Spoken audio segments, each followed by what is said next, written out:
हमारा ब्रह्मांड इतना ज्यादा विशाल है कि इससे जुड़ी रोज ही कुछ ना कुछ नई रिसर्च होती रहती है। लेकिन कुछ खबरें और खोजें ऐसी होती हैं जो पूरे विज्ञान जगत को ही हिलाकर रख देती हैं। ऐसी ही एक घटना 2019 में हुई थी, जब पहली बार हम इंसानों ने किसी असली ब्लैक होल की तस्वीरें निकाली थीं।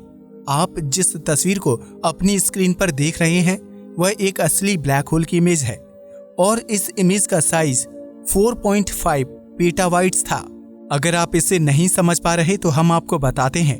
अगर आप अपने नॉर्मल सेलफोन से रोजाना 4000 फोटोज को लगातार 2 साल तक लेते रहेंगे तो अंत में आपके पास उतनी ही फोटोज का डाटा होगा जितना इस फोटो में अकेले लगा हुआ है।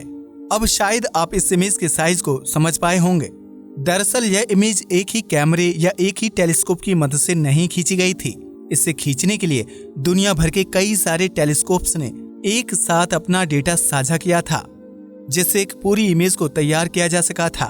खैर, आज हम आपको M87 ब्लैक होल और यह ब्लैक होल जिस गैलेक्सी में मौजूद है उसके बारे में आपको पूरी जानकारी देंगे और वीडियो के अंत में आप इन दोनों के बारे में बिल्कुल अच्छे से जान चुके होंगे। अब जैसा कि हम आपसे अपने हर वीडियो में उसी टॉपिक से रिलेटेड सवाल पूछते हैं, तो आपको बताना है कि M87 में मौजूद जिस ब्लैक होल की हम बात कर रहे हैं उसका नाम क्या है।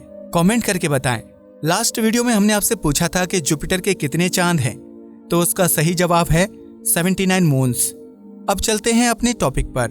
हम जिस ब्रह्मांड में रह रहे हैं इसमें लाखों करोड़ों गैलेक्सीज हैं और उन लाखों करोड़ों गैलेक्सीज में भी अरबों खरबों तारे हैं जो हर पल अपनी जिंदगी के अंत की तरफ बढ़ रहे हैं। जब एक बहुत विशाल तारा मर जाता है तब एक दानव का जन्म होता है, जिसे वैज्ञानिक भाषा में ब्लैक होल कहा जाता है। ब्लैक होल एक ऐसा एरिया होता है जहां से लिटरली कोई भी चीज बाहर नहीं आ सकती, यहाँ तक कि लाइट भी नहीं। खैर, इन लाखों करोड़ों गैलेक्सीज में एक गैलेक्सी हमारी पृथ्वी से 55 मिलियन लाइट ईयर्स दूर है और इसे वैज्ञानिकों ने नाम दिया है M87, जिसमें M का मतलब है मैसियर। खैर, आपकी जानकारी के लिए बता दें कि चार्ल्स मैसियर नाम के एक वैज्ञानिक ने कई साल पहले कुछ 110 आकाशीय पिंडों की लिस्ट बनाई थी जो उनको कॉमेट्स के जैसे दिखाई देते थे। लेकिन उस समय इतनी आधुनिक टेक्नोलॉजी नहीं थी कि वह यह समझ पाए कि असल में वो आकाशीय पिंड क्या हैं। लेकिन कई साल बाद टेक्नोलॉजी के बढ़ने की वजह से और नए नए तरह के टेलीस्कोप के आने की वजह से वैज्ञानिक इस बात को समझ पाए कि मैसियर ने जो लिस्ट बनाई थी उसमें कौन कौन से ऑब्जेक्ट उन्होंने दर्शाए थे। बाद में ये भी पता चला कि उन 110 चीजों में से एक ऑब्जेक्ट गैलेक्सी थी और इसीलिए आज भी गैलेक्सीज को मैसियर ऑब्जेक्ट कहा जाता है। एनीवेज, आइए लौटते हैं अपने विषय की ओर। M87 गैलेक्सी को विर्गो A और NGC 4486 भी कहा जाता है। यह अलग अलग नाम वैज्ञानिकों को अलग अलग गैलेक्सीज ढूंढने में काफी मदद करते हैं। यह गैलेक्सी विर्गो तारामंडल यानी कि कॉन्स्टेलेशन में मौजूद है और इसके सेंटर में एक ब्लैक होल भी मौजूद है जो बहुत विशाल है और पहला ऐसा ब्लैक होल है जिसकी तस्वीर हम इंसानों ने निकाली थी। यह हमारे ब्रह्मांड में मौजूद सबसे बड़ी गैलेक्सीज में से एक है और इसमें 1 से 5 ट्रिलियन सितारे मौजूद हैं। यह गैलेक्सी सिर्फ अपने ब्लैक होल के लिए ही नहीं बल्कि अपने प्लाज्मा के जेट के लिए भी बहुत फेमस है। इस गैलेक्सी से निकलने वाले प्लाज्मा के जेट लगभग 5000 लाइट ईयर्स दूर तक जाते हैं और तो और यह गैलेक्सी आसमान में मौजूद सबसे तेज रेडियो वेव्स की भी सोर्स है। M87 एक अंडाकार गैलेक्सी है। ऐसा माना जाता है कि गैलेक्सीज छोटे छोटे गैलेक्सी के टुकड़ों से मिलकर बनती है और कई बार तो यह छोटी छोटी गैलेक्सी को ही अपने अंदर समा लेती है। M87 गैलेक्सी भी कुछ इसी तरह से बनी हुई है और इसमें अलग अलग गैलेक्सीज एक चेन की तरह आपस में जुड़ी हुई हैं, जिसे मर्केरियन चेन कहा जाता है। इस गैलेक्सी से निकलने वाली एक्स-रेज की मात्रा कुछ ज्यादा ही है, जो यह दर्शाता है कि इस गैलेक्सी में बहुत सारी हॉट गैसेस मौजूद हैं। यह गैलेक्सी ज्यादातर मरे हुए सितारों के बचे हुए मलबे से बनी हुई है और इसका वजन 3.5 अरब सूर्य के बराबर है। इस गैलेक्सी की खास और सबसे डरावने वाली बात यह है कि इसके आसपास एक डिस्क मौजूद है जो किसी भी बाहर से आने वाली चीज को सीधे ब्लैक होल में ढकेलना चालू कर देती है और कोई भी चीज इससे आसानी से बचकर नहीं निकल सकती। ऐसा भी कई बार अनुमान लगाया जा चुका है कि M87 गैलेक्सी के केंद्र में एक सुपर मैसिव ब्लैक होल की जगह 2 सुपर मैसिव ब्लैक होल हैं। जैसा कि हमने आपको पहले बताया कि इस गैलेक्सी से काफी सारी एक्सरेज और रेडियो वेव्स निकलती हैं, तो यह M87 के न्यूक्लियर रीजन में होता है, जिसे वैज्ञानिक भाषा में एक्टिव गैलेक्टिक न्यूक्लियस कहा जाता है। यह गैलेक्सी पूरी तरह से कोरोना से ढकी हुई है। दरअसल यहाँ पर कोरोना का मतलब है गर्म गैस की एक चादर, और इसका कोरोना वायरस से कुछ भी लेना देना नहीं है। यह तो बात हुई M87 गैलेक्सी की।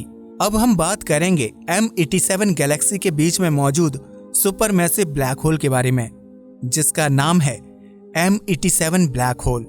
साथ ही इसका एक दूसरा नाम भी है जिसे आपको बताना है। हम आपको इसकी पहली तस्वीर को भी पूरी तरह से एक्सप्लेन करके बताएंगे। 2019 में एस्ट्रोनॉमर्स के एक ग्रुप ने ब्लैक होल की पहली डायरेक्ट इमेज को दुनिया के सामने शेयर किया, जिसने पूरी दुनिया को हिलाकर रख दिया। यह एक सुपर मैसिव ब्लैक होल था जिसका वजन हमारे सूर्य के वजन से करोड़ों गुना ज्यादा है। इसके बाद वैज्ञानिकों के दूसरे ग्रुप ने 24 मार्च 2021 को इवेंट हॉराइजन टेलीस्कोप के जरिए एक और तस्वीर साझा की, जो इसी ब्लैक होल की थी, लेकिन उसमें पोलराइज्ड लाइट को दिखाया गया था। वैसे तो पोलराइज्ड लाइट का कॉन्सेप्ट काफी कठिन है, लेकिन हम आपको इसे आसान भाषा में समझाने की कोशिश करते हैं। दरअसल पोलराइज्ड लाइट उस लाइट को कहते हैं जिसमें लाइट की मेन वेव को ही दिखाया जाता है और आसपास की छोटी छोटी धुंधली रेज को नहीं दिखाते हैं। जैसे कि आप इस इमेज को देख सकते हैं, इसमें आपको लाइट एक लाइन के रूप में दिखाई दे रही है।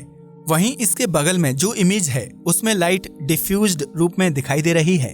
तो पहली वाली इमेज में जो लाइट है उसे पोलराइज्ड लाइट कहा जाता है। वैज्ञानिकों ने इस पोलराइज्ड लाइट वाली इमेज को इसलिए शेयर किया था क्योंकि इससे कोई भी आसानी से इस ब्लैक होल की मैग्नेटिक फील्ड के बारे में पढ़ाई कर सकता है, और उन्होंने खुद भी यह फोटो इसीलिए रेंडर की थी। यह जो ब्लैक होल आपको अपनी स्क्रीन पर दिखाई दे रहा है, इसका वजन 6.5 अरब सूर्य के बराबर है। इसमें आपको जो पीला और नारंगी भाग दिख रहा है उसे वैज्ञानिक भाषा में एक्रिएशन डिस्क कहा जाता है। जब भी कोई चीज ब्लैक होल के गुरुत्वाकर्षण की चपेट में आ जाती है तो वह ब्लैक होल के अंदर जाने से पहले इस एरिया में उसके चक्कर लगाती है। ब्लैक होल के अंदर जाने के लिए भी कई सालों का इंतजार करना पड़ता है, और कई बार तो हजारों सालों का भी। इस एरिया में सिर्फ एक नहीं बल्कि अरबों खरबों चीजों के अणु तैर रहे होते हैं और ब्लैक होल का चक्कर लगा रहे होते हैं। जब ये आपस में टकराते हैं तो इनमें घर्षण यानी फ्रिक्शन उत्पन्न होता है, जिसकी वजह से इनका टेम्परेचर बढ़ने लगता है और ये बहुत तेजी से गर्म होने लगते हैं। इनका तापमान 10 लाख डिग्री सेल्सियस तक भी पहुंच जाता है, जिसकी वजह से ये बहुत ज्यादा मात्रा में रोशनी उत्पन्न करने लगते हैं, और यही रोशनी हमें इस तस्वीर में भी दिखाई दे रही है। अगर इस नज़ारे को हम अपनी आंखों से सामने से देखते हैं तो हम इसकी पहली झलक देखने पर ही अंधे हो जाएंगे, क्योंकि इससे बहुत भारी मात्रा में रोशनी बाहर की ओर निकलती है। इस इमेज में आपको एक तरफ का भाग ज्यादा रोशनी वाला इसलिए लग रहा है क्योंकि यह ब्लैक होल स्थिर नहीं है बल्कि रोटेट कर रहा है, यानी अपने ही ध्रुवों पर घूम रहा है। इसलिए इस इमेज में भी जो भाग पृथ्वी की तरफ है वह ज्यादा चमकदार है और जो पृथ्वी से दूर है वो कम चमकदार है। इसमें बीच में जो काला धब्बा आपको दिख रहा है वह ब्लैक होल का एक बहुत महत्वपूर्ण भाग होता है। इसे इवेंट हॉराइजन कहा जाता है। दरअसल यही वह भाग होता है जिसे हम ब्लैक होल कहकर दर्शाते हैं।